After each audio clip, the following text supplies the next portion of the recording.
Tout a commencé avec la disparition de touristes.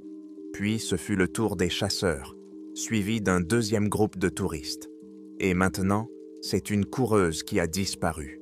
Aucun des précédents n'a été retrouvé. Ted ne croyait pas vraiment qu'il réussirait à retrouver cette femme. Qui court sur les sentiers de montagne? Les passionnés. Des chèvres de montagne, voilà qui. Ted était fatigué et avait mal partout. Cela faisait 3 jours qu'il cherchait la coureuse disparue. Et il en avait déjà ras-le-bol. Pourquoi est-ce que je fais ce travail? De toute façon, un jour, je quitterai ce petit boulot temporaire et je trouverai ma véritable vocation. Ce travail avait mis son corps à rude épreuve. Il n'avait plus 20 ans.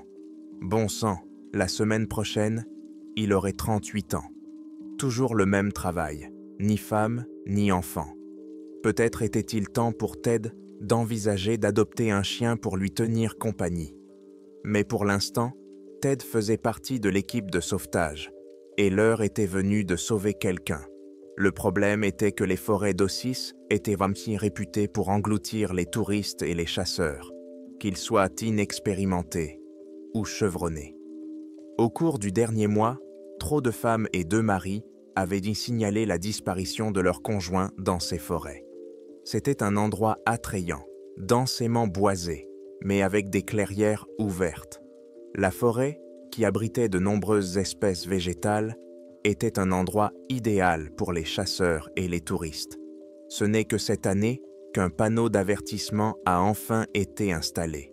Il indiquait que trop de personnes avaient disparu dans ces forêts et qu'aucun corps n'avait été retrouvé. Les gens attribuaient cela à la riche biodiversité de la forêt. Mais quand même, en passant par là, on sentait quelque chose d'inconnu qui troublait l'esprit. Le panneau était clair. Les rumeurs sur la bête des forêts d'Ossis ont été la goutte d'eau qui a fait déborder le vase pour Ted. Tout peut arriver dans la forêt, surtout quand on est fatigué, affamé et effrayé. Ce qui pouvait sembler être un énorme monstre n'était probablement qu'un arbre et la déshydratation. Ted ne savait pas quoi penser de cela, si ce n'est qu'il s'agissait d'une nouvelle espèce d'arbre ou d'arbuste. Mais il ne pouvait expliquer les traces qui ressemblaient à des empreintes de mains. Il ne restait rien, seulement des empreintes ressemblant à des paumes humaines tout au long de la piste. Les vieilles légendes qui entouraient ces forêts racontaient que les fées des os pouvaient vous attirer par leur chuchotement et vous emporter. Et personne ne pouvait décrire à quoi ressemblaient dans ces fées des os, ni ce qu'elles vous faisaient exactement. Elles servaient simplement d'excuse pour ceux qui ne revenaient tant jamais. Ted n'avait jamais rencontré de fée des os, même s'il n'avait pas exploré toute la forêt d'Ossis. Certaines zones étaient trop éloignées, trop denses pour même essayer de les traverser, sans parler de le faire pour le plaisir. Un jour, un touriste est revenu, aveugle et engourdi, incapable ou refusant de raconter ce qui lui était arrivé, à lui et à son groupe. Ted n'a jamais su ce qu'était devenu cet homme après son sauvetage. « Il est 8 heures du matin et je ne veux déjà plus être ici », dit Sid, un autre membre de l'équipe. Il roulait sur un chemin sinueux qui s'enfonçait dans une forêt sauvage. À chaque pas, ils étaient secoués. La camionnette tournait et le café dans l'estomac de Ted lui semblait être une mauvaise idée. Pourquoi avait-il bu une si grande tasse de café avant de partir travailler aujourd'hui? Ils arrivèrent dans une clairière et le moteur s'arrêta. Un deuxième fourgon, rempli de membres de l'équipe de recherche, était déjà prêt. Chacun avait des provisions pour 3 jours au cas où il se perdrait. De plus, tous les membres de l'équipe connaissaient bien la forêt. Après tout, c'était leur métier. La forêt était dense et Ted était surpris que les véhicules aient pu aller aussi loin. Bien sûr, elles étaient conçues pour tous les types de terrains, mais les buissons épais de chaque côté de la route envahissaient la chaussée. On aurait dit qu'ils avaient roulé tout droit à travers un sous-bois dense, et c'était l'endroit le plus reculé, repéré par les équipes de recherche, le plus envahi par les lianes, les buissons et toutes sortes d'arbres. Mais c'était aussi l'endroit le plus prometteur au 3e jour de recherche de cette femme, car c'était le moins exploré. Sur la photo, on voyait une jeune femme blonde, au sourire éclatant, probablement une jeune maman de 2 ou 3 enfants. Ses yeux bleus ressortaient particulièrement, et Ted se mit à penser à elle. Il rêvait d'une vie de famille, de devenir père. C'est pourquoi il semblait toujours à la recherche d'une épouse. Pas seulement d'une relation amoureuse, mais d'une épouse traditionnelle, une femme au foyer, quelqu'un qui s'occuperait des tâches ménagères pendant qu'il serait au travail, gagnant sa vie. Quelqu'un avec qui il pourrait discuter après le travail, quelqu'un avec qui il pourrait passer du temps dans le jardin le week-end. Et ça aurait été la vie. Il aurait cherché sa femme contre vents et marées, si cette fugueuse avait été elle. Mais aucun de ses partenaires ne s'est proposé pour l'aider dans ses recherches. Ce sont ses parents qui ont signalé sa disparition, car elle devait venir dîner chez eux, mais elle ne s'est jamais présentée. Le convoi des sauveteurs est arrivé dans la clairière. Tout le monde est sorti des voitures en soupirant lourdement. La plupart restaient silencieux en cette matinée brumeuse. « Bon », a dit le responsable de l'opération en posant sa photo et une carte sur le capot d'une voiture. « Revoyons tout cela. Elle s'appelle Samantha. Ses amis l'appellent Sam. Elle a disparu lundi soir. Elle a été vue pour la dernière fois alors qu'elle entrait dans les bois d'Ossis. L'équipe A fouillera le ravin à l'est et l'équipe B passera par les broussailles à l'ouest. Des questions?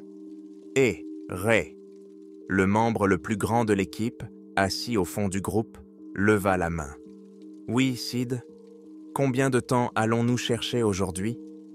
Presque tous les membres de l'équipe poussèrent un gémissement. Nous continuerons jusqu'au crépuscule. Rendez-vous ici à la tombée de la nuit. Sid cracha, apparemment en signe d'accord. Les autres sortaient déjà leur équipement des voitures. « Je dois aller pisser », intervint Sid. « Vas-y », répondit Ray en rangeant les clés de la voiture dans la boîte à gants. Angie se tenait à côté de Ray, son adjointe, mais elle se comportait trop souvent comme une chef. « Sid, je te jure, fais en sorte que cette journée se passe bien, d'accord ?» dit Angie. Sid se tenait à l'orée de la forêt, à quelques mètres du groupe. « Qu'est-ce que ça veut dire ?» lui cria-t-il en réponse. « Angie, laisse tomber !» dit Ray, toujours les yeux rivés sur la carte, le capuchon du stylo dans la bouche. Ted voyait en Ray une figure paternelle et était sincèrement heureux de faire partie de son équipe. Ray se souciait autant du groupe que de chaque personne disparue ou de chaque opération de sauvetage à laquelle il participait. Ted savait que s'il se retrouvait un jour dans une situation dangereuse, il pourrait compter sur Ray. Cet homme était un bourreau de travail, ce qui suffisait à Ted pour le respecter. Mais le voir en action était une toute autre histoire. Il ne fallait pas se laisser tromper par son âge. Cet homme aux cheveux gris, à l'air doux et aux blagues paternelles, pouvait grimper, soulever, creuser, tout ce qu'il voulait. Il n'était pas seulement un atout précieux pour l'équipe, il était indispensable. « Je ne veux pas être celui qui doit tout recommencer depuis le début, » dit Sid. « Ne t'inquiète pas, » répondit Angie. « On ne compte pas vraiment sur toi. Tu ne devrais pas le laisser te parler comme ça, » intervint Dan. « Ça ne vaut pas la peine de dépenser ton énergie négative. » Il était à genoux, en train de vider le contenu de son sac à dos pour le vérifier. Ses provisions étaient bonnes principalement médicales, mais il avait toujours sur lui toutes sortes de petits objets, comme des hameçons et du fil de fer, un briquet et d'autres articles de survie recommandés à tout amateur de bushcraft. Angie sourit en sentant une légère odeur d'herbe lorsque Dan fit l'inventaire de son sac à dos. C'était un véritable sorcier. L'équipe B était composée de Ray, Angie, Sid, Dan et Ted, une équipe connue pour ses recherches audacieuses et ses opérations de sauvetage risquées. Angie commença à vérifier ses provisions, s'assurant que tout était en place et comptabilisé avant de se mettre en route. Elle était la nageuse de l'équipe B. Ray était le chef. Sid était le meilleur grimpeur du groupe. Dan était le médecin zen et Ted était le chasseur tracker. Ses années de chasse pendant son adolescence et sa jeunesse lui avaient bien donné le droit de s'occuper de la gestion de la faune sauvage. Par conséquent, Ted portait un fusil de chasse et s'occupait des animaux. « Ces insectes vont me tuer », dit Sid en chassant les mouches qui bourdonnaient autour de sa tête.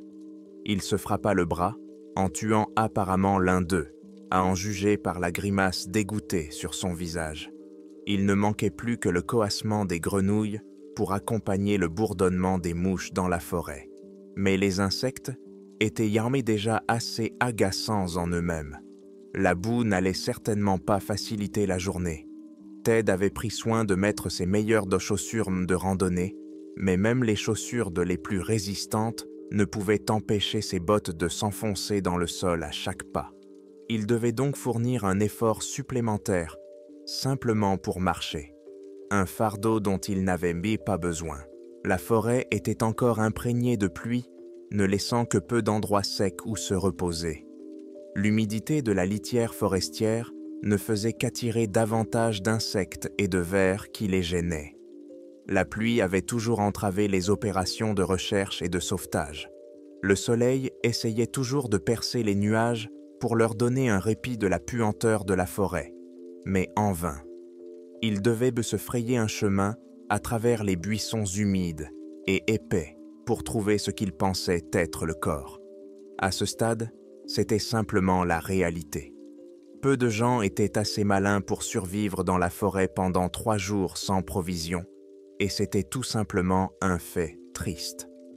Ted n'avait presque plus d'espoir de la retrouver, sans parler de la retrouver vivante. Il était convaincu qu'il cherchait un cadavre. Sid chassa les insectes qui volaient autour de sa tête. Il est temps de se vaporiser de l'insecticide. Il sortit un spray de son sac à dos, prit une profonde inspiration et s'en vaporisa généreusement. L'équipe A descendait déjà la clairière le long de la lisière de la forêt. Angie était visiblement nerveuse, ne voulant pas être à la traîne, et rangeait rapidement son équipement de randonnée dans son sac à dos. Dan suivit son exemple. Agacé, Angie regarda Sid, qui mangeait une barre protéinée et examinait ses ongles. Ted, comme d'habitude, était prêt et attendait, tandis que Ray était occupé à déterminer le nord et le sud pour choisir l'itinéraire. Un cri perçant retentit au fond de la forêt, transperçant les oreilles de tous les membres de l'équipe. C'était un mélange entre le cri d'un hibou et le rugissement d'un ours qui interrompit les activités des sauveteurs. Tous regardèrent vers la lisière de la forêt devant eux. Personne ne dit rien. Ted remarqua que les oiseaux avaient cessé de gazouiller pendant un instant. Le bourdonnement des moustiques avait disparu et le vent s'était levé. Chaque membre de l'équipe A dans la clairière à l'équipe B, sentit un frisson lui parcourir le dos. Les cheveux se dressèrent sur la tête et le cœur se mit à battre plus fort. Personne ne pouvait identifier ce bruit, mais même si Ted ne l'aurait jamais admis, l'idée d'être seul dans la forêt face à une menace potentielle inconnue lui faisait siffler les oreilles. Le tinnitus était déjà pénible, mais son travail ne valait pas mieux. « Alors on va simplement ignorer ça ?» commenta Sid. « Oui, » répondit Ray. « Nous devons sauver un homme. Nous avons un chasseur avec un fusil. Maintenant, allez chercher votre équipement. Et mettons-nous au travail. Nous commencerons par ici, les gars, » dit Ray. Il désigna les hautes herbes et les arbres clairsemés à travers lesquels il fallait se frayer un chemin. Ted prendra le premier tour, car Sid a clairement fait comprendre qu'il ne le ferait pas. En bas, sur ce sentier de merde. « Tu es sérieux, Ray ?» demanda Sid. « Je ne veux pas entendre ça, Sid, » répondit Ray. Ted sourit, donna une tape dans le dos de Sid et suivit Ray, une machette à la main. Les oiseaux étaient de retour, tout comme le chant des insectes. Le vent s'était calmé, mais le soleil ne parvenait toujours pas à percer les nuages du matin. Non loin du début du sentier, ils tombèrent sur le cadavre d'un raton laveur. C'est Angie qui le trouva. « Hé les gars, venez voir !» cria-t-elle depuis derrière un grand buisson. Sa fourrure était emmêlée et ensanglantée, son corps déchiqueté et sa tête manquait. « Burke, c'est quoi ce truc ?» se dit Angie. Il semblait que la plupart des os avaient été retirés. La peau avait été arrachée, exposant les entrailles du raton laveur mutilé, et un os de la patte dépassait vers le ciel comme un repaire. Des flaques de sang s'étaient bientôt répandues sur le sol forestier autour du corps, alourdissant l'air d'une odeur de fer et de sueur. Les dérayures noires et blanches sur la queue du raton laveur étaient les seuls signes distinctifs. Les mouches grouillaient autour du corps. Les larves avaient même déjà élu domicile dans les restes. « Oh mon Dieu, c'est assez effrayant, » dit Ray. « Ray, qu'en penses-tu » Ray contourna le coin pour voir le spectacle. Il ne dit rien en s'approchant du tas de chair et d'os. En se penchant, il se retrouva face à face avec la masse, et l'odeur lui monta au nez. « Ted, » dit Ray sans quitter le raton laveur des yeux, « qu'en penses-tu » Eh bien, je dirais qu'on ne devrait pas y toucher. Continuons simplement notre chemin. Voici ce que j'en pense, intervint Angie. Ted passa devant elle et s'agenouilla près du corps. À l'aide d'un bâton, il remua les morceaux, retirant plusieurs intestins du tas pour que tout le monde puisse les voir. Dan s'approcha par derrière, plus intrigué que dégoûté. « Quoi que ce soit, ça n'avait pas faim, » dit Dan. « Ça, » ricana Sid. « Eh bien, je veux dire, ça n'est pas mort de cause naturelle, n'est-ce pas, Sid ?» remarqua Dan. « Regarde, quelque chose l'a fait.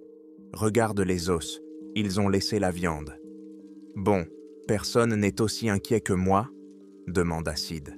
« Sid, nous avons Ted, » dit Ray en se relevant. Il continuait à examiner le sol et la boue à la recherche de quelque chose d'autre qu'un raton laveur. « Ted, sérieusement, qu'en penses-tu » demanda Ray en se redressant enfin. Ted porta la main à sa bouche, plongé dans ses pensées. Il resta silencieux quelques instants avant de parler. « Eh bien, je soupçonne que cet animal est mort et que d'autres sont venus se nourrir quand ils ont pu. Mais peut-être qu'à ce moment-là, il était déjà en décomposition. »« Oh, je t'en prie, » ricana Sid. « Eh bien, Sid, tu préférerais que je te dise que c'est un fou dans la forêt qui a fait ça ?» dit Ted. « Écoutez, Dan avait raison.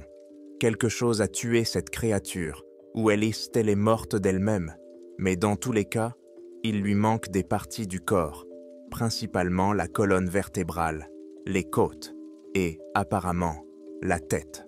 Les gars, ça ne nous aide pas. Nous devons continuer, dit Angie. Ted s'approcha de Sid et lui tendit la machette, que celui-ci regarda d'un air méfiant. Il croisa les bras sur sa poitrine, refusant de prendre la lame. « C'est ton tour, et en plus, ça te protégera, non ?» sourit Ted. Sid prit la machette, jeta un coup d'œil au cadavre mutilé du raton laveur et commença à dégager le chemin à partir de l'endroit où il s'était arrêté. Angie le suivait, déjà prête à mettre plus de distance entre elle et cette mort étrange. Même si elle avait l'estomac bien accroché pour travailler avec des blessures graves dans la nature, elle supportait mal ce qu'elle considérait comme un carnage sanglant. Un jour, elle était rentrée de l'école et avait trouvé son chat mort. Elle était descendue du bus sans penser à rien, était allée chercher son courrier et avait remarqué quelque chose sur la route. Quand elle s'était retournée, Félix avait été écrasé. Ses entrailles s'étaient vraiment répandues hors de son corps et son sang avait giclé partout sur l'asphalte autour de lui. Le tas de restes du raton laveur rappela ce souvenir à Angie et elle eut pitié de la pauvre créature.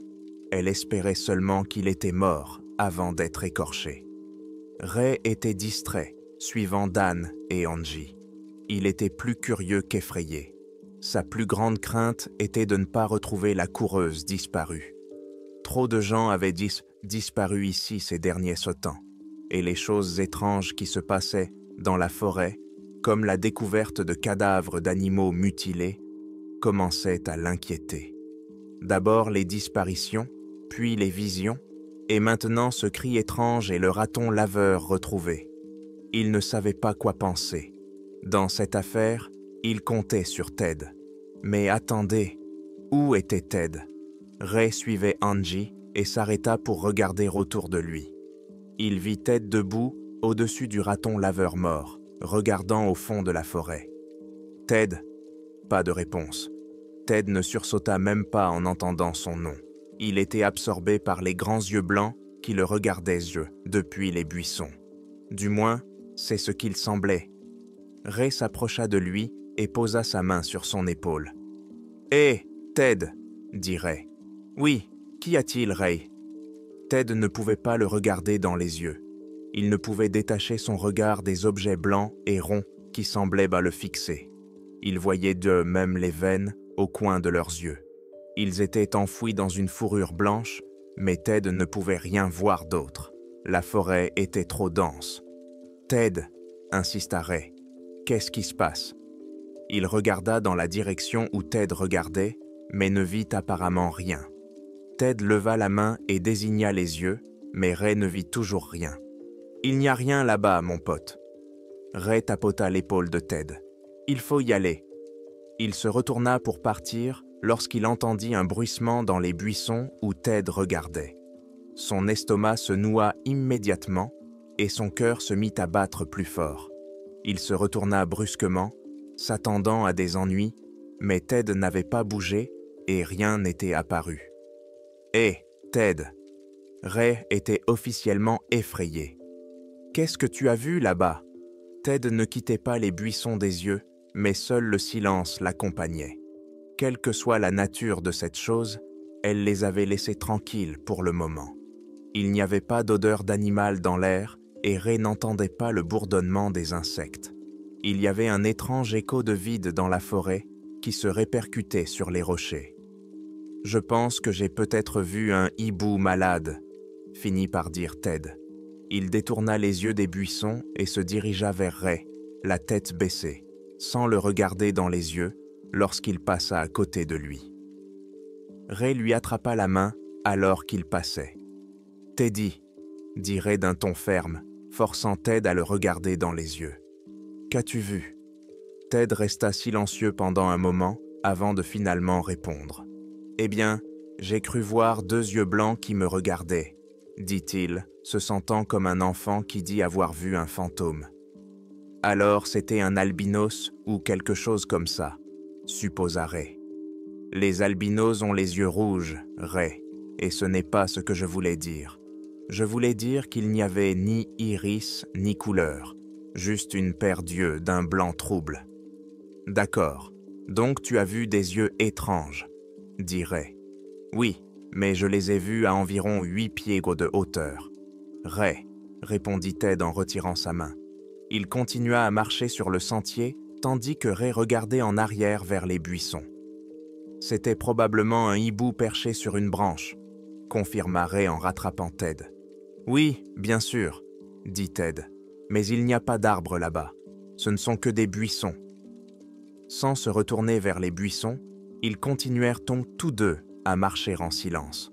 Les recherches se poursuivirent jusqu'au soir. Le soleil était haut dans le ciel, mais il était toujours caché par une fine couche de nuages. Un pic-bois, au-dessus de leur tête, incita l'équipe à le chercher dans les arbres. Au lieu de cela, Angie trouva une fougère qui lui plut beaucoup. « Je dois prendre une pousse et essayer de la faire pousser, » dit-elle avec enthousiasme. Elle s'agenouilla près de la plante, laissant son sac à dos à côté d'elle. Le groupe continua son chemin. Dan s'attarda. « Angie, tu dois avoir toute une forêt chez toi, » dit-il. « Oui, on pourrait le croire, mais je les perds tout le temps, » répondit-elle en gloussant. Elle glissa quelques boutures dans son sac à dos et courut rejoindre Dan. En passant, elle lui donna un petit coup sur l'épaule et la fougère rebondit sur son sac à dos. Ils marchèrent presque toute la journée, mais ne parvinrent pas à retrouver Sam, la coureuse disparue. Lorsqu'ils s'arrêtèrent enfin pour faire une pause, Ted sentit une ampoule se former sur son talon droit. Il retira son pied de sa chaussure et constata que la semelle commençait à se décoller. Il n'avait pas encore senti la saleté pénétrer dans sa chaussure, mais l'humidité s'était déjà infiltrée à l'intérieur, mouillant la chaussette de Ted. Le frottement constant des matériaux les uns contre les autres aurait certainement provoqué un corps, et Ted sentait qu'il commençait déjà à se former. « Super, j'ai une écharde dans le doigt », se plaignit Sid. Il s'assit sous un arbre et se mit à boire avidement de l'eau. Il attira son sac à dos vers lui et commença à fouiller dedans d'une main. Il tenait l'autre main, celle avec l'écharde, en l'air. Angie s'assit sur une bûche à côté de Ray et tous deux prirent leur bouteille savonnée d'eau et leur barre protéinée. Sid ne remarqua pas l'arrivée de Dan, mais celui-ci lui tendit une pince à épiler. « Je peux le faire pour toi, si tu veux », proposa Dan. Sid prit les pincettes de sa main sans dire ni « merci » ni même « non merci ». C'est à ce moment-là que Ted remarqua le silence gênant qui les entourait tous. « Les gars, quelqu'un entend quelque chose ?» demanda Ted. Tout le monde interrompit ses activités et scruta leur campement improvisé à la recherche de signes de danger. Sid était le seul à ne pas être distrait par le silence, il regardait plutôt son doigt. « J'entends de l'eau là où il ne devrait pas y en avoir », commenta Ray. « Non », répondit Ted en secouant la tête. « Écoutez, je veux dire qu'il n'y a ni chant d'oiseaux, ni criquets, ni mouches, rien. »« Eh bien, j'ai mis du spray anti-insectes, » dit Sid. « Oui, » dit Ted en le regardant. « Mais je veux dire que même les insectes ne font plus de bruit.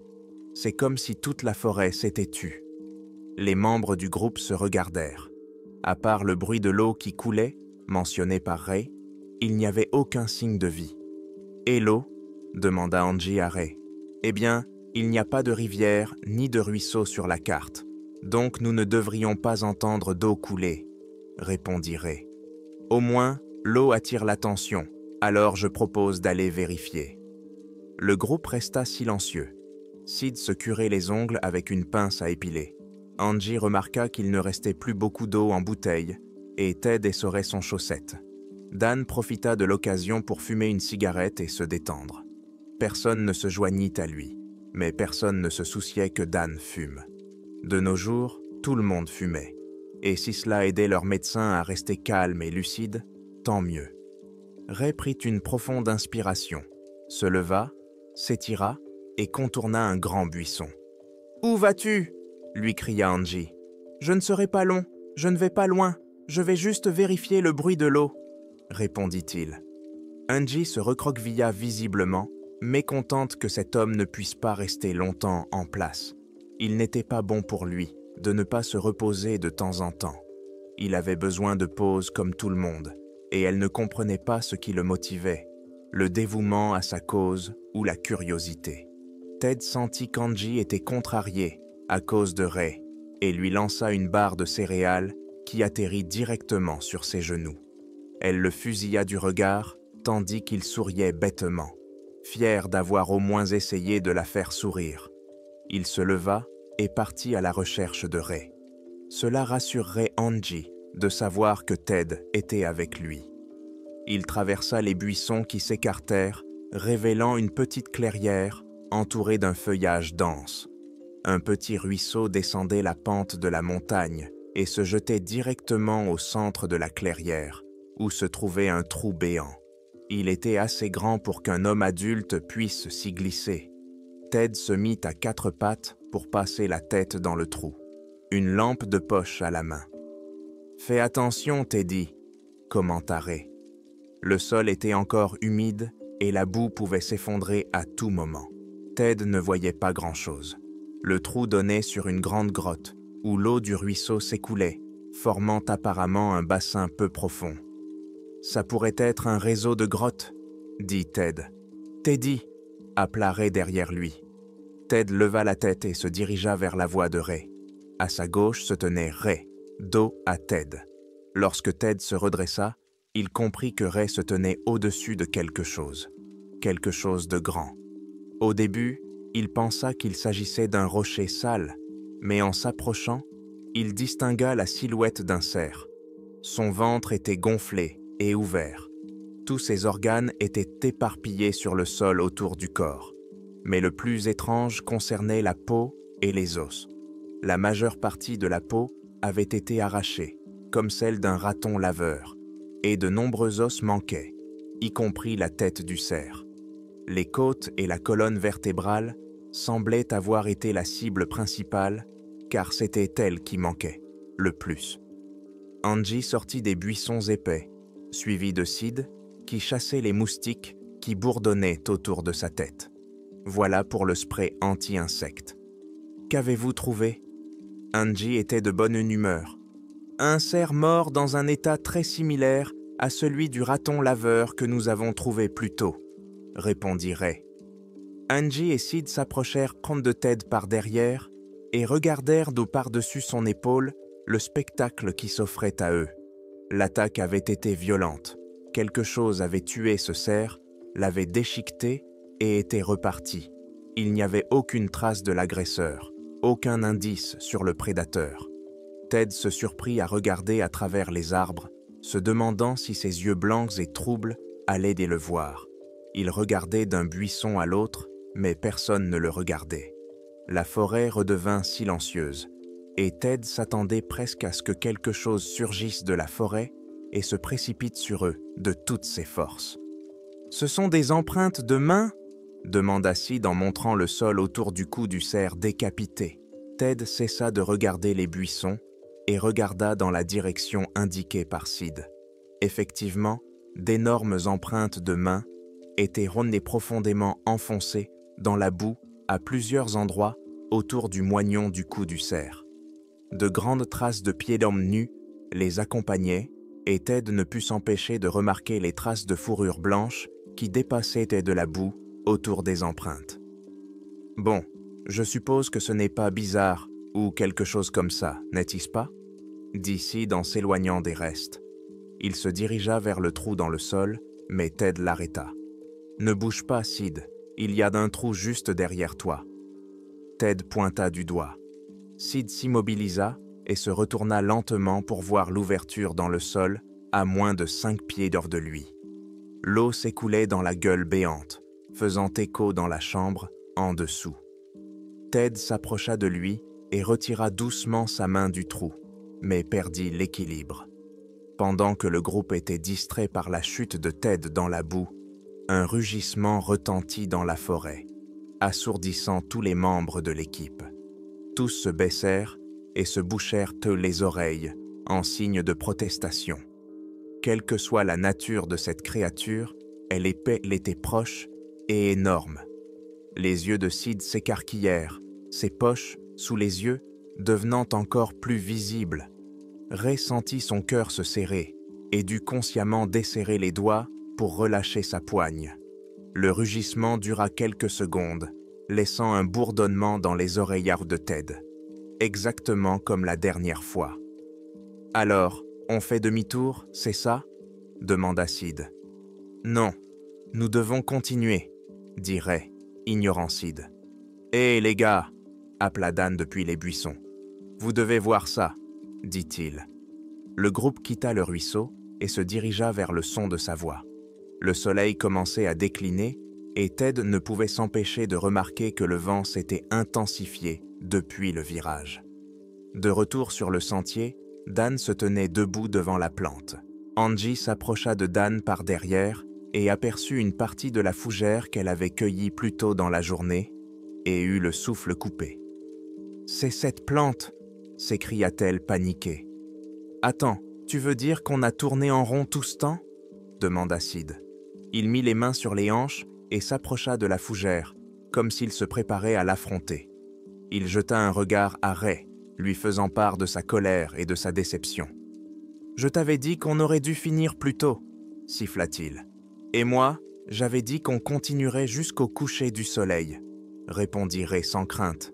Il rejoignit le groupe à l'arrière et se plaça au centre. « Ça ne colle pas, » dit-il.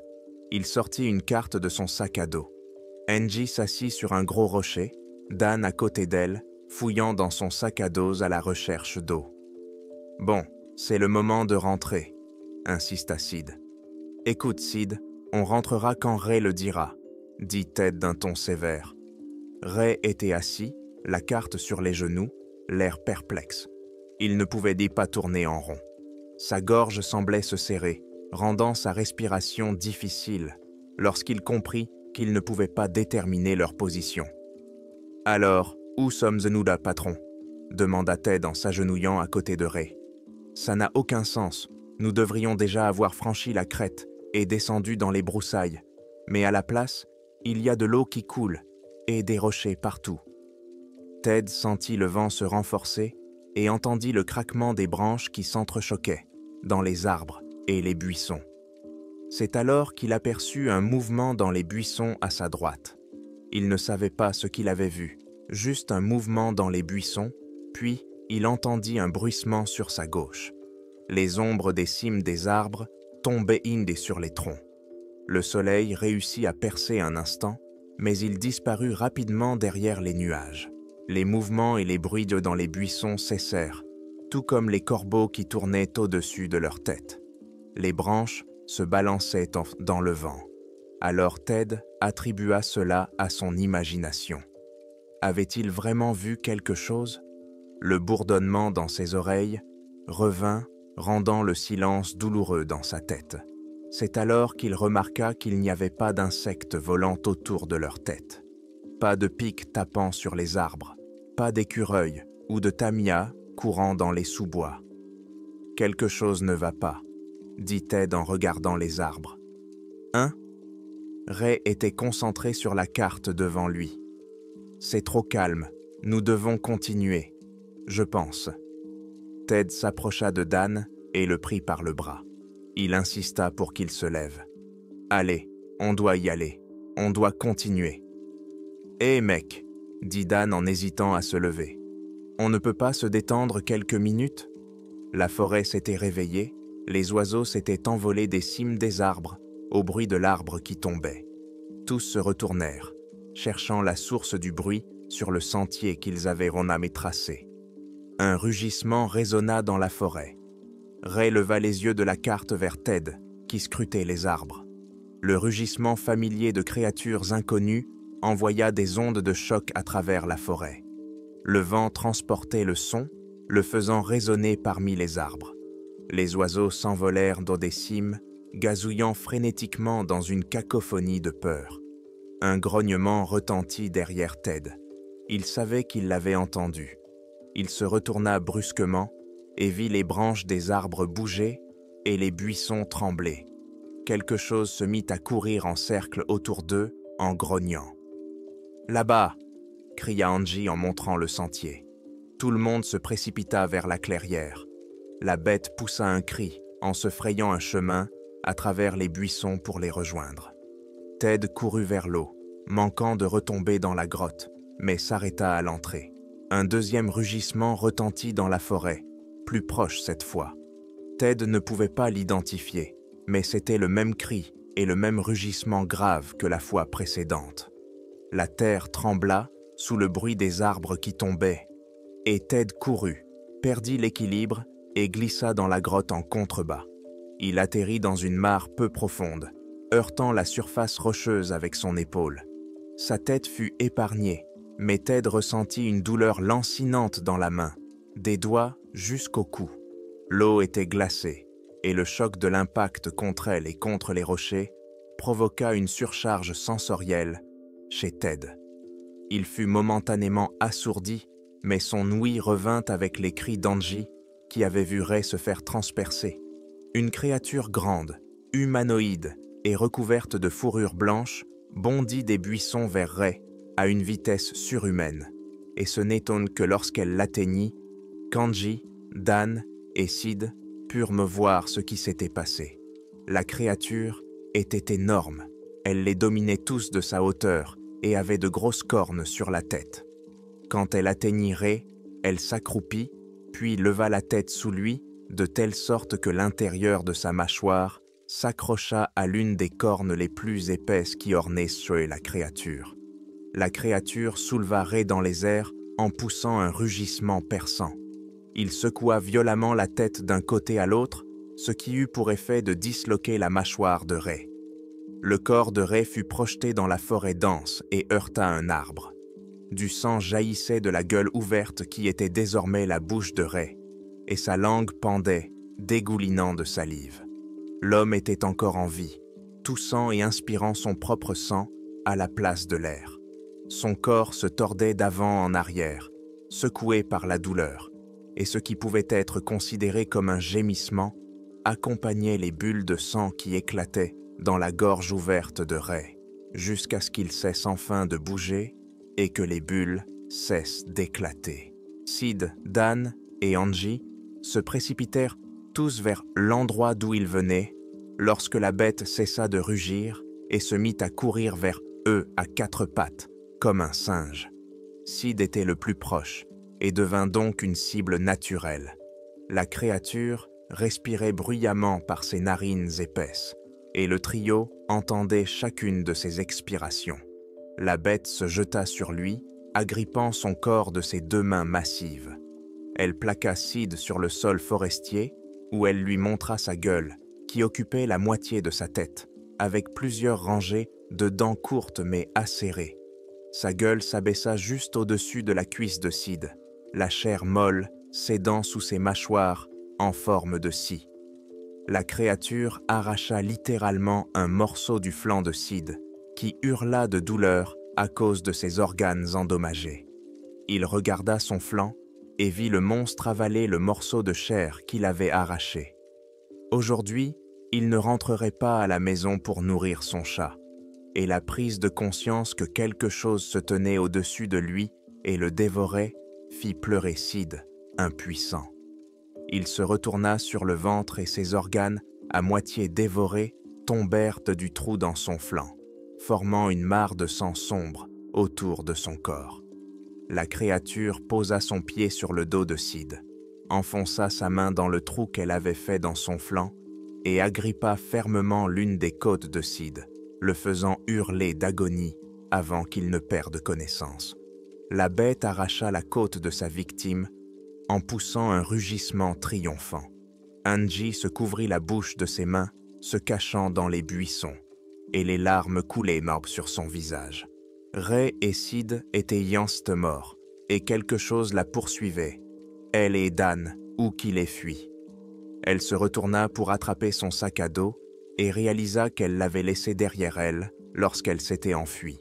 Tout ce qu'elle pouvait utiliser pour se défendre se trouvait dans ce sac à dos, et maintenant, il se trouvait entre elle et cette créature cruelle, inconnue de la science. Elle prit une profonde inspiration pour arrêter de pleurer. Elle devait détourner l'attention de ce monstre du trou dans lequel Ted était tombé, mais elle n'avait rien pour se défendre. Elle chercha autour d'elle une branche solide ou un morceau de bois qu'elle pourrait utiliser, mais la plupart des buissons qui l'entouraient étaient dotés des ronces épineuses. À sa gauche, elle entendit un bruissement dans les buissons. Quelle que soit la nature de ce bruit, il n'était pas discret, mais rapide. Elle devait bouger. Et si la créature savait déjà où elle se trouvait? Le bruissement des buissons provenait toujours de sa gauche, elle en conclut donc qu'elle n'avait pas été repérée, et que c'était le moment d'agir. Angie écarta prudemment les branches du buisson, créant un passage suffisamment large pour qu'elle puisse se faufiler sans trop de dommages. Le bruit à sa gauche cessa dès qu'elle commença à se déplacer à travers les buissons. Elle s'immobilisa. Elle entendit un grognement, puis le bruissement des buissons reprit. Elle prit une profonde inspiration, puis traversa le passage dans les buissons et se retrouva face à un mur d'herbe haute et de terrain marécageux. Angie n'avait d'autre choix que de se cacher dans les mauvaises herbes. Derrière elle, la créature rugit. Angie accéléra le pas. Si elle parvenait à rejoindre les voitures saines et sauves, elle pourrait appeler Ted et Dan à l'aide. Pour l'instant, elle ne pouvait rien faire pour eux. Elle n'avait rien pour se défendre, encore moins pour défendre quelqu'un d'autre. Elle entendit la créature se frayer un chemin à travers les hautes herbes. Mais bientôt, les bruits s'estompèrent. Angie espérait que cela signifiait qu'elle était débarrassée de la bête. Elle s'arrêta pour reprendre son souffle. Entourée d'herbes hautes, la végétation lui chatouillait la peau, essayant de la réconforter dans sa couverture de mauvaises herbes. Angie voulait plus que tout être chez elle, sous de vraies couvertures, à l'abri de ce qui frappait la nuit. Et dans ce cas, de ce qui rugissait et tuait ses collègues. Elle pensa à ses enfants et à son mari Greg. Il y avait une chance qu'elle ne les revoie plus jamais. Le bruissement des mauvaises herbes reprit. Angie retint son souffle, espérant que l'oiseau s'envolerait et passerait son chemin. Mais rien ne se passa. Au contraire, le mouvement dans les herbes se rapprochait d'elle. Elle fit un pas en arrière, sa chaussure s'enfonçant un instant dans la boue. Qu'aurait fait Greg s'il avait été là? Elle fit un autre pas en arrière et le bruit suivit son mouvement. Lorsqu'elle s'arrêta, le mouvement cessa également.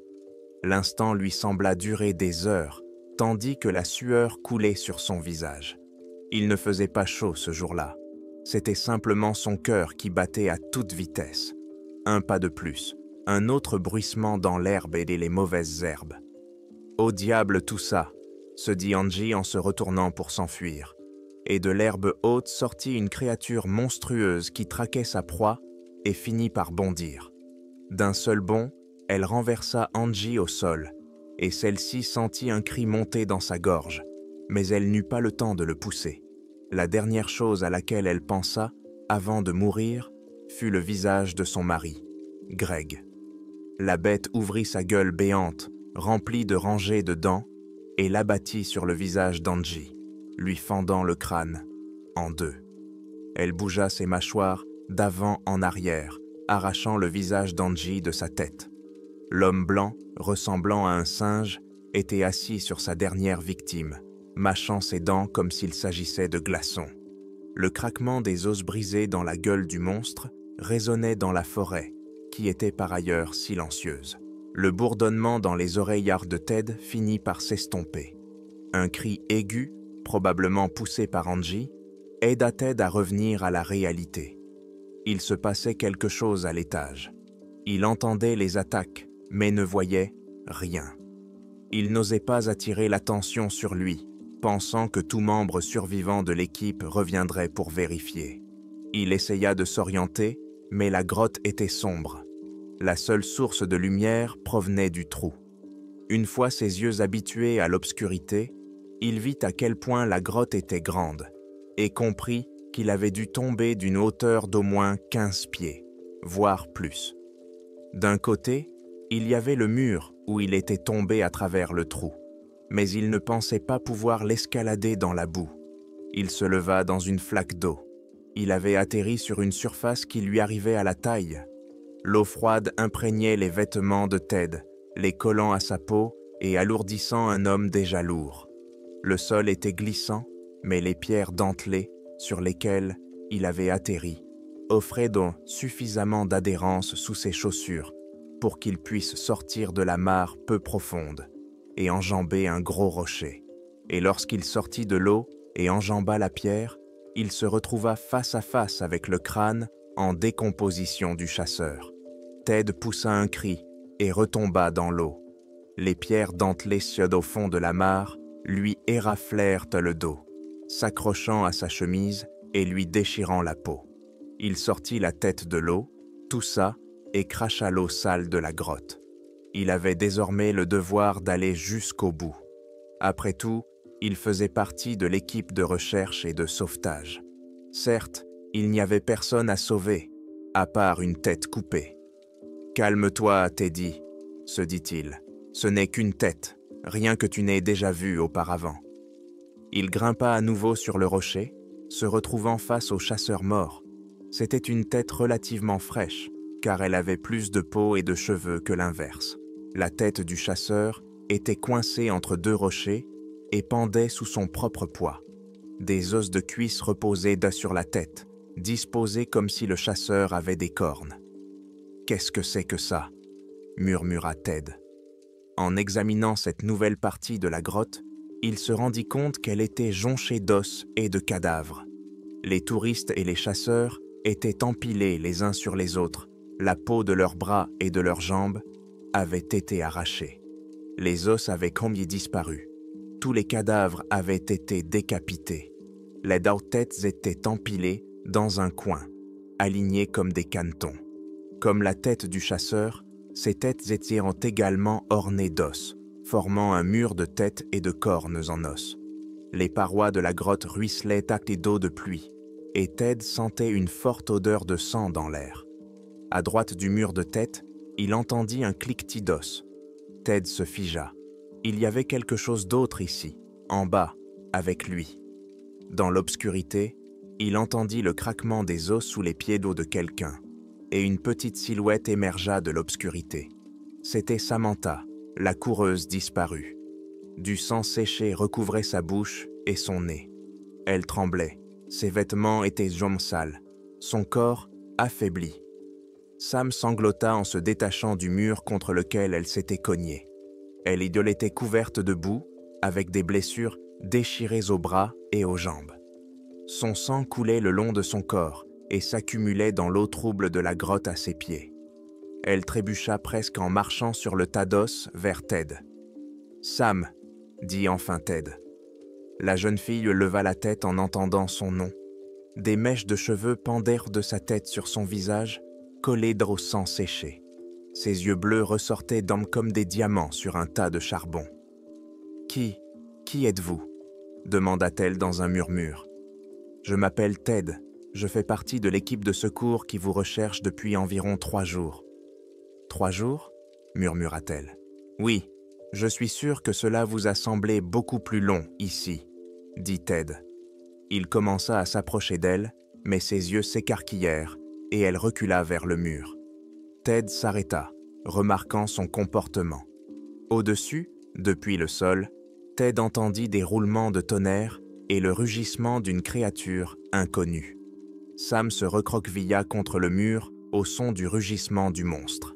« C'est l'homme de os, l'effet de os », se dit Sam. « Quoi ?»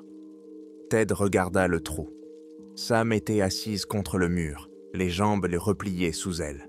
« Il faut le retenir », marmonna Sam en fouillant dans le tas d'os devant elle. Elle sortit un petit sac à bandoulière jaune vif et l'ouvrit lentement. Elle en sortit un couteau suisse. « Qu'est-ce que tu as là ?» demanda Ted nerveusement. Sam approcha le couteau de son visage pour l'examiner attentivement. Il y avait déjà du sang sur la lame. « Hé, Sam, il faut qu'on parte d'ici » dit Ted, essayant de la distraire. Au lieu de cela, elle remplaça la lame du couteau par les pinces du couteau suisse. Sam prit une profonde inspiration et porta les pinces à sa bouche. Avant qu'elle n'ait eu le temps de les glisser entre ses lèvres, Ted se précipita vers elle. Elle ouvrit grand la bouche pour que Ted voie qu'elle s'était déjà arraché plusieurs dents. « Oh mon Dieu !» dit Ted en trébuchant sur un tas d'os et de chair. Les dents qui lui restaient étaient cassées, ce qui montrait qu'elle avait dû les arracher et qu'elle perdait prise lorsqu'elle tirait. Ted ne pouvait que regarder avec horreur Sam porter à nouveau les pinces à ses lèvres. « Pour l'homme de bonne » murmura-t-elle. La pointe des pinces se posa sur l'une de ses molaires arrière. Elle expira par le nez et commença à tirer, poussant un cri rauque. Pendant tout ce temps, sa main tremblait tandis qu'elle tirait sur les pinces, arrachant la dent de sa gencive. Le même rugissement que précédemment retentit depuis le trou au-dessus, et Ted dut se boucher les oreilles. Une ombre recouvrit la seule source de lumière dans la grotte, obligeant Ted à regarder frénétiquement à gauche et à droite, à la recherche d'un abri. Sam, l'ignorant, descendit du gros rocher dans la mare sous le trou. Ted regardait depuis derrière le gros rocher, observant Sam alors qu'elle se tenait sous la lumière restante. « Ne fais pas ça » murmura Ted. Sam ne l'entendit pas ou fit simplement semblant de ne pas l'entendre. Le monstre descendit le sentier boueux, offrant à Ted une vue imprenable sur son adversaire.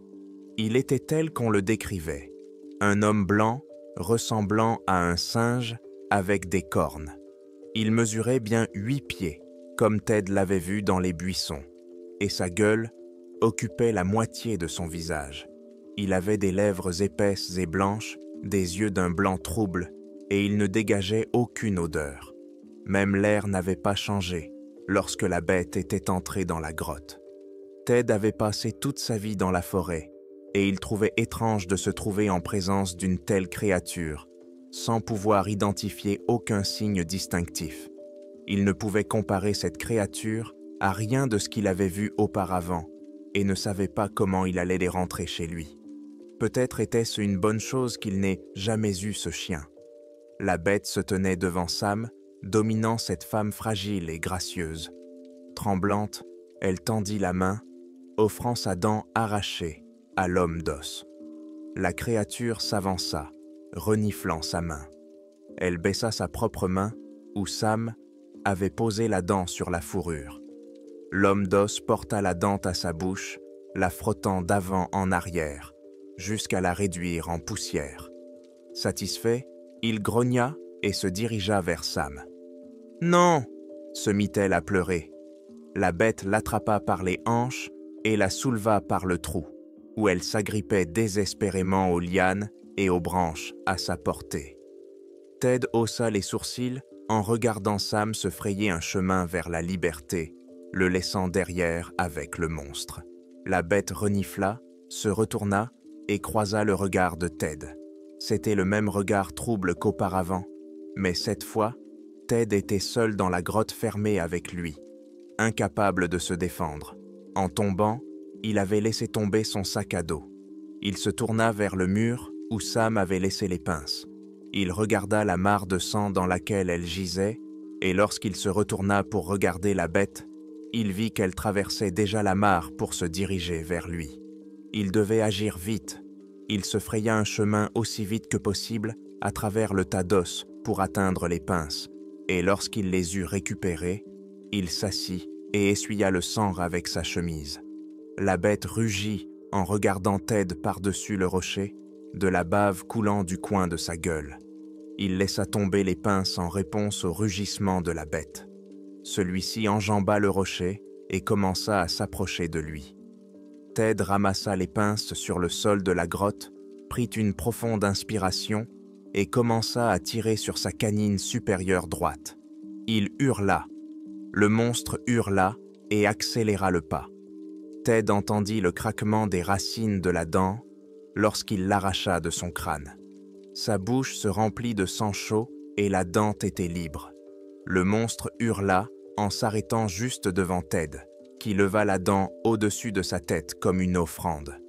La bête renifla sa main, prit la dent dans ses mains massives, la mit dans sa bouche et la croqua, comme elle avait fait avec la dent de Sam. Il se tourna vers le tas d'os qu'il venait de traverser. Il se dirigea vers le fond de la grotte, où étaient empilés des corps plus récents. Désespéré, Ted grimpa sur les tas d'os et de rochers pour atteindre le trou le plus rapidement possible. Il était trempé de la tête aux pieds et le mur était sale et glissant. Ted essaya de s'agripper à quelque chose dans le mur qui pourrait lui servir de support pour sauter. Derrière lui, la bête entra dans l'eau. Elle s'approcha de Ted en le regardant fixement. Pendant quelques instants, ils se regardèrent, simplement. Ted entendait un bourdonnement dans ses oreilles, tandis que l'eau coulait sur son visage. L'homme simiesque se pencha finalement et souleva Ted par les hanches. Il le hissa à travers le trou, où Ted parvint à s'agripper à une branche et à se hisser. Il sortit du trou, haletant. Il s'allongea sur le dos pour reprendre son souffle, et son regard se posa bientôt sur son sac à dos. Il contenait de l'eau, de la nourriture et une carte. Il pouvait retourner aux voitures et quitter cet endroit. C'était le moment idéal pour commencer à chercher ce nouvel emploi qu'il menaçait de trouver depuis qu'il avait quitté les services de recherche et de sauvetage. Le bruit des insectes volants n'avait jamais semblé aussi beau à Ted. Il voulait s'éloigner du trou et de son propriétaire. Il se leva donc sur ses jambes, chancelante, et se dirigea vers son sac à dos, les larmes coulant sur son visage. Il décida qu'il allait quand même adopter ce chien. Il adopterait une chienne et l'appellerait Hope, espoir. Peu lui importait que ce soit banal. C'était désormais son seul objectif. C'est alors qu'il entendit le hurlement d'un deuxième animal squelettique derrière les buissons. C'est fait que Netema n'est pas très gentille. Elle voulait d'eau ses os. Dieu seul sait pourquoi. Ted se mit à courir. Il entendait des pas derrière lui. Il se retourna, mais ne vit personne qui le suivait. Peut-être les avait-il entendus dans sa tête. C'est alors qu'il entendit un bruissement dans les buissons à côté de lui, alors qu'il courait. Et cette créature ne le lâchait pas. Le fusil. Il plongea sous un gros tronc d'arbre et roula dans une flaque de boue et d'eau. Les branches des arbres s'accrochaient à sa peau, l'embrassant alors qu'il glissait sur le dos dans la boue. Son sac à dos s'est accroché à une branche alors qu'il descendait, emportant avec lui le fusil qui avait glissé des épaules de Ted, se balançant d'avant en arrière sur la branche. Depuis les buissons au-dessus, le monstre fit son coup. Il sauta dans la flaque de boue, glissant au passage. Ted était sur le dos, incapable de trouver un appui. Il glissait sur les talons vers son sac à dos, ne pensant qu'au fusil qui y était attaché. C'est alors qu'il entendit le rugissement d'un moteur. À travers la forêt, le sentier et les buissons, Dan apparut, assis fièrement dans l'un des camions de secours. Il passa la vitesse supérieure et se dirigea droit vers la bête. Celle-ci rugit en voyant le véhicule approcher, prête à jouer à « Qui sera le plus fort ?» Dan était prêt lui aussi. Il enfonça la pédale d'accélérateur et fonça à toute vitesse sur la créature. Il la frappa au front, du sang éclaboussa le pare-brise, et il écrasa son corps sans vie du côté conducteur. Dan entendit le craquement des os sous la voiture alors qu'il avançait. Il freina, passa la marche arrière et écrasa à nouveau la bête. Cette fois, il entendit le crâne du monstre se briser sous le poids du van, répandant sa cervelle sur le sol. Dan baissa la vitre de la voiture et cria à Ted « Monte !» À peine avait-il fini sa phrase qu'un deuxième monstre surgit de la forêt et frappa la portière du conducteur de son épaule, écrasant la jambe de Dan. Dan hurla, sentant d'abord la perte de sang. Cela commença lentement, mais il sentit bientôt le sang quitter son corps à une vitesse effrayante, ce qui lui donna le vertige. Il eut un vertige et entendit un bourdonnement dans ses oreilles. Et la bête apparut à la fenêtre. Elle brisa la vitre en frappant Dan. Il sentit du sang dans sa bouche et une douleur aiguë dans la mâchoire qui irradiait dans ses oreilles. « Dan !» cria Ted depuis la boue et le marécage en contrebas. La bête jeta un coup d'œil à Ted, mais se concentra à nouveau sur Dan, qui criait de douleur à cause de ses jambes et du fait qu'il était coincé. Dan fut sorti par la fenêtre ouverte, à travers les éclats de verre brisés, le corps coupé, le sang coulant le long de la portière latérale de la voiture. Son corps résista d'abord, ses jambes coincées entre le métal. Il hurla lorsque la bête le tira hors de la voiture, lui cassant la jambe dans une position anormale. Les minuscules éclats de verre de la fenêtre s'enfoncèrent dans sa peau, rendant le moindre mouvement musculaire extrêmement douloureux. Ainsi, lorsque la bête traîna son corps hors de la voiture, tout ce que Dan pouvait faire était de hurler de douleur et d'agiter les bras contre la bête. « Non !» cria-t-il. La créature traîna Dan vers la grotte, le soulevant par une jambe et le suspendant au-dessus du trou. « N'osez pas !» cria Dan. Il aurait pu survivre à la chute dans le trou, mais il ne voulait pas être jeté. Sa jambe était certainement cassée et son corps ne supporterait pas davantage. Des ecchymoses commençaient d'Orom et déjà à apparaître, et le sang continuait de couler. Il retint son souffle, prêt à être jeté la tête la première dans une flaque d'eau. En bas, la bête grogna et un coup de feu retentit, perçant les oreilles de Dan. Le monstre rugit et lâcha Dan. Ted se tenait dans la clairière, un fusil de chasse à la main, prêt pour le deuxième round.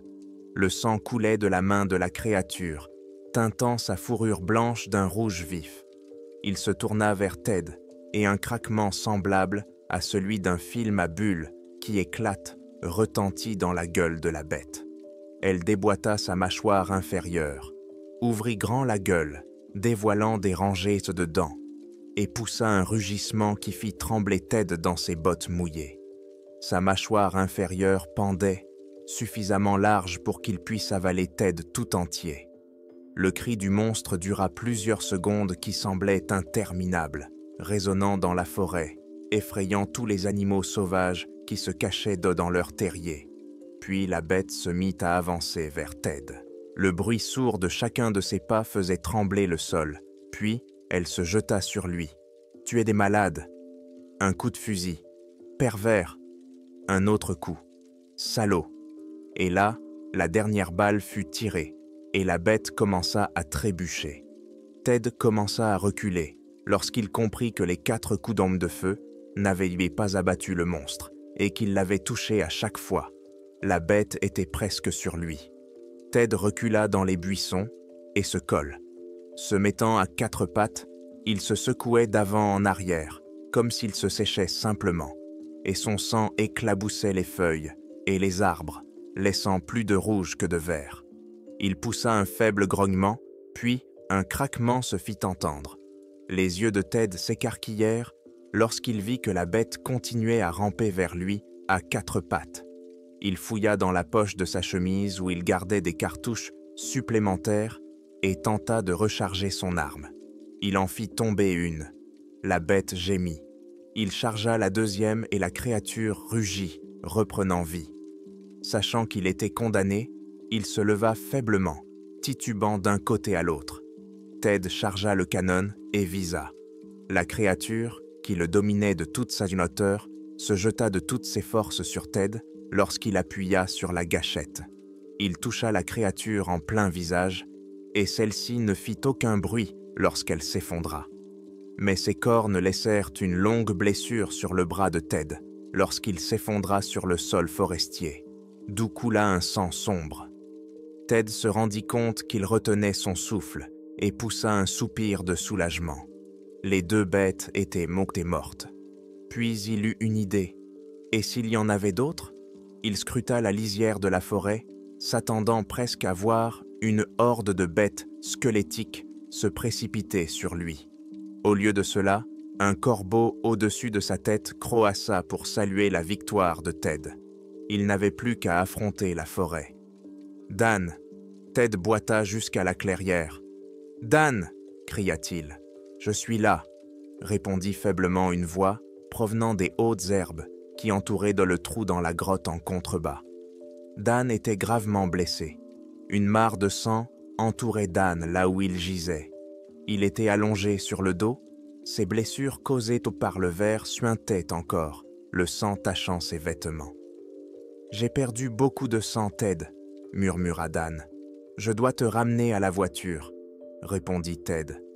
Dan toussa, éclaboussant le visage de Ted de sang. « Il est peut-être déjà trop tard, Teddy. » Dan ferma les yeux et grimaça de douleur. Il sentait le sang quitter ses jambes et ses bras, et son subconscient paniquait à l'idée de perdre sa force vitale. Il se sentait étourdi et sa vision se brouillait. Il pouvait voir Ted, mais distinguait à peine sa silhouette. « Teddy, tu dois prévenir les autres, » dit Dan. Il agrippa le bras intact de Ted avec le peu de force qui lui restait. C'est à ce moment-là que ses autres sens commencèrent à le lâcher. Le poids de son propre corps lui semblait lourd et il ne le sentait plus comme le sien. C'était comme si son âme était dans son sang et qu'avec le sang qui s'écoulait, lui aussi s'en allait. Le bourdonnement dans les oreilles de Ted revint alors qu'il regardait Dan commencer à convulser. Tremblant et toussant, il tendit le cou vers le ciel et prit une profonde inspiration. C'est alors que Ted remarqua qu'il était encerclé, dans toute la clairière. Les bêtes d'os entouraient donc Ted et son ami mourant. Elles se tenaient silencieuses, immobiles, regardant le duo. La main blessée de Ted commença à se refroidir. Il sentit sa peau devenir froide comme de la glace. Un frisson lui parcourut le dos. Il regarda la blessure où il avait été griffé et vit qu'elle devenait blanche. Elle durcissait sur les bords de sa peau et pénétrait lentement dans son sang. « Non, dit-il. Quelque chose de blanc et de dur envahissait son corps, et il ne pouvait pas arrêter ce processus. Cela avait commencé à l'extérieur de la blessure, et quoi que ce fût, cela pénétrait dans le sang de la blessure et la rendait dure et blanche comme de l'os. L'infection se propageait rapidement, scellant sa blessure et remontant dans ses veines. Les bêtes d'os se contentaient de regarder Ted, immobile dans leur rang, entourant la clairière. Ted cligna des yeux. Sa vue devenait floue. Les bêtes se transformèrent bientôt en silhouettes blanches et floues. Pour Ted, la couleur des arbres commença à s'estomper, se transformant en différentes nuances de gris. La propagation de la pétrification sur sa main s'était arrêtée, mais les bactéries étaient déjà dans son sang. Il vit les silhouettes se détourner de lui, retournant dans la forêt d'où elles y venaient, laissant Ted seul pour devenir aveugle. Ted cria vers le ciel, la lumière s'estompant lentement dans sa vision jusqu'à ce qu'il ne voie plus rien. L'obscurité dans laquelle il sombrait n'avait rien à voir avec des yeux fermés ou une pièce sombre. C'était un vide absolu et oppressant qui engloutissait non seulement la lumière, mais aussi toutes les couleurs et toutes les formes. Le monde de Ted s'est transformé en une tapisserie de sons, d'odeurs et de sensations. Il entendait le râle agonisant de Dan s'éteindre, son propre sang couler de sa main blessée sur les feuilles humides. Il sentait le froid envahir ses veines depuis cette étrange blessure qui se durcissait. Autour de lui, la forêt respirait. Le bruissement des feuilles, le craquement des branches, le hurlement lointain du vent. Tout cela avait pris une nouvelle intensité effrayante. Il tendit la main tremblante et toucha le visage de Dan.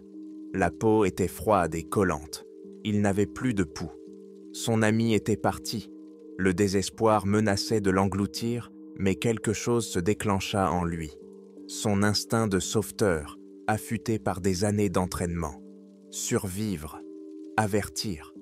Cette pensée devint son seul phare dans l'obscurité infinie. Ted se força à se lever. Ses jambes flageolaient, mais il tint bon.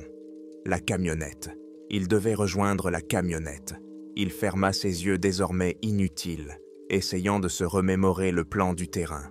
La clairière, le sentier, le bruit du ruisseau. Il s'orientait grâce au bruit de l'eau et à la direction dans laquelle, selon lui, ils avaient laissé les voitures. Chaque pas était une torture. Il trébuchait sur les racines, ses mains heurtaient dans les buissons épineux et l'écorce rugueuse des arbres. Il tomba, le visage plongé dans la boue froide qui sentait la pourriture et le fer. Il se releva. Au fond de la forêt, il entendait du bruit. Ce n'était pas une poursuite, quelque chose de bien pire. Le déplacement lent et assuré de créatures qui savaient qu'ils ne pouvaient aller nulle part. Elve l'observait simplement. La partie pétrifiée de sa main palpitait d'un froid glacial et sourd comme une marque, un sceau qui le rendait partie intégrante de cette maudite forêt. Après une éternité qui aurait pu être de quelques minutes ou de plusieurs heures, sa main tendue but contre quelque chose de froid, de lisse et d'artificiel. Du métal, la porte du fourgon. Elle était enfoncée vers l'intérieur, déformée. Dans un effort désespéré, il parvint à l'entrouvrir suffisamment pour se faufiler à l'intérieur. Le corps de Dan pendait mollement au volant. Ted dut enjamber son ami mort, sentant sous ses doigts la chair refroidie et les vêtements trempés de sang. Ce moment restera à jamais gravé dans sa mémoire, plus vif encore que n'importe quelle image visuelle. Les clés étaient mises sur le contact. Il les tourna. Le moteur toussa péniblement et rugit, reprenant vie. À son ouïe exacerbée, ce son était assourdissant, douloureux, mais en même temps magnifique. C'était le son de l'espoir. Sans avoir la moindre idée de la direction à prendre, Ted enfonça la pédale d'accélérateur. La camionnette bondit en avant, percutant les buissons le métal grinçant contre les troncs d'arbres. Ted conduisait à l'aveuglette, se fiant à ses sensations.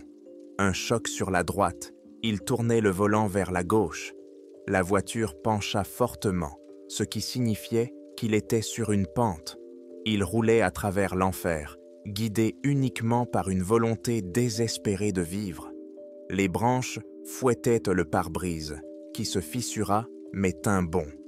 Il ne savait pas s'il se dirigeait vers le salut ou s'il s'enfonçait plus profondément dans la forêt, vers sa perte. Soudain, les secousses cessèrent.